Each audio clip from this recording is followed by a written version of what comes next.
Thunder Crash, Blade Barrage, Nighthawk, Nova, Needlestorm. All of these supers have been an integral part of the damage meta over the past 2 years in Destiny 2. Whether you're nearing the end of a Grandmaster Nightfall completion or kicking off a raid damage phase, damage supers have always come in handy thanks to their high burst DPS compared to most weapons. However, you might notice that I failed to mention one super in that starting lineup, Well of Radiance. But hold on a second, Well isn't a damage super. I mean, sure, it's probably the easiest way to give your teammates long-term access to Radiant for damage, but it's definitely not a direct contributor to your damage in the way a Nova Bomb is.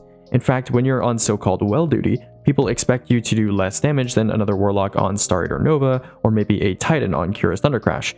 That ends today. Well, sort of, at least for this season. Before I show you some numbers, there are a couple things you need to know about Well of Radiance that you might not already be familiar with. Most people understand that Well gives Radiant to its caster and their allies for 30 seconds, on top of lingering Radiant for 8 to 12 seconds when you leave it.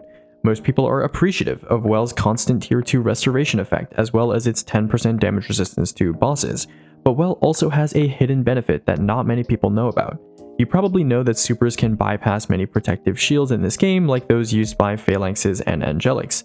In order to imbue Well with this property, Bungie made it so that light weapon damage from Well casters is converted into super damage matching the weapon's type. Those of you that played with the old mod system probably remember that people would ask for no Wells on Riven since Lucent Blade's 35% sword damage buff wouldn't function inside of a Well. The reason why? Because your Lament damage would be converted into Solar super damage, which no longer falls under Lucent Blade's domain of sword damage. Since then, Bungie has changed Well so that only its caster receives this conversion benefit, but this effect would grow to have more significant implications, which we're going to explore today. Fast forward to the Final Shape launch. Everyone's looking over the new fragments, aspects, and ability combinations introduced to the sandbox. While many are eyeing the shiny new toys we've just been given access to, something catches my eye.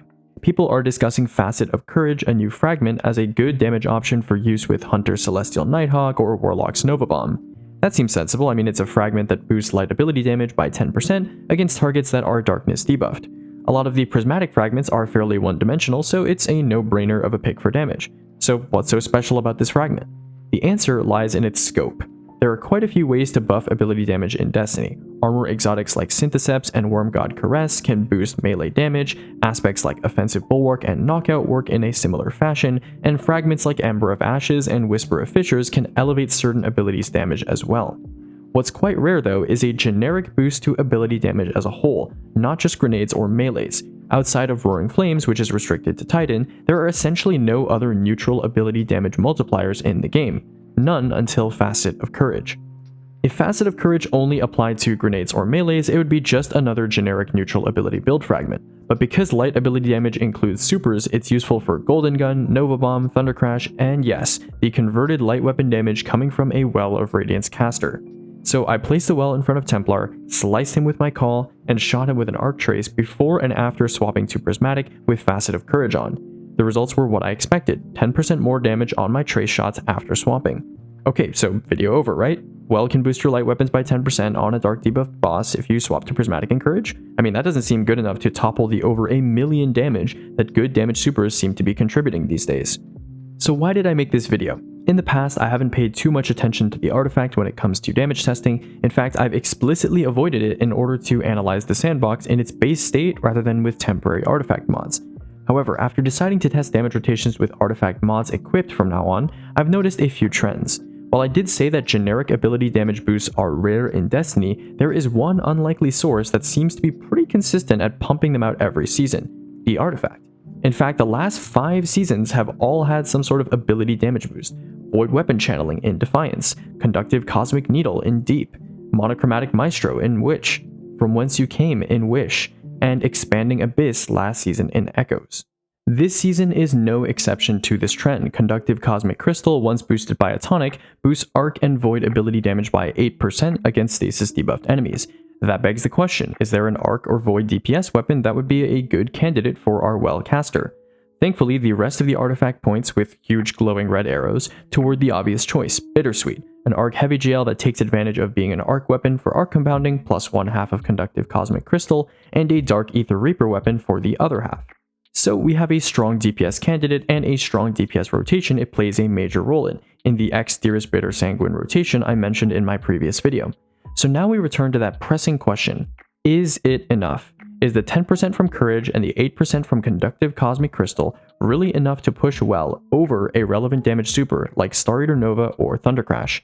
It was a question that gnawed at the back of my conscience while I was testing for the rotation ranking, but not one I could conclusively answer without more precisely performed rotations and a more controlled environment. In order to find a conclusive answer, I would have to test the same Exterius Bittersweet rotation on 3 setups: on Sanguine Well, on Star Eater Nova with a Sanguine swap, and on Star Eater Thunder Crash, the strongest ability configurations available right now given the artifact we have. In addition, I also decided to test Star Eater Nova swap to Storm Trance, foregoing Transcendence in order to have a 4-3 Arc Stasis Surge split rather than the typical 3-0, since Bittersweet isn't a void weapon matching Nova Bomb's affinity. I also wanted to test another rotation that was replicable across both classes being tested, one that didn't need special reloads to pull off. That rotation happened to be Tomorrow's Icebreaker, a simple 1-2-3 rotation that uses Envious Arsenal to reload its weapons. Since this rotation's heavy weapon is Void, I only had to test it 3 times on Well, Nova, and Thunder Crash. The results I uncovered were rather shocking. Not only do the Well variants of both rotations outperform the traditional damage supers, but it's by quite a margin. For the Bitter rotation, the Well version outperforms all 3 damage super variants in DPS by nearly 20%, which is a hell of a lot more than the 8% afforded by the only ability exclusive damage modifier from the artifact. For the Tomorrow rotation, the gap closed significantly, but this makes more sense given that the rotation is long enough that your Well is out by the time you're done doing damage, so there's less of an advantage on top of the Void Tomorrow's Answer not benefiting from arc compounding. There are some even more interesting conclusions that we can glean from this data. Remember how I said that damage supers are beneficial because they do better burst DPS than weapons? If we look at the frame data here, that's not even true. During the time you're casting a Star Eater Nova or Thunder Crash, by the time you're able to shoot your guns coming out of your super, the Well caster has already pumped enough weapon damage into the boss to surpass you. After the super rotations begin shooting weapons, they are already behind, and they spend the rest of their time playing catch-up to rotations that have more buff stacking for the rest of their runtime.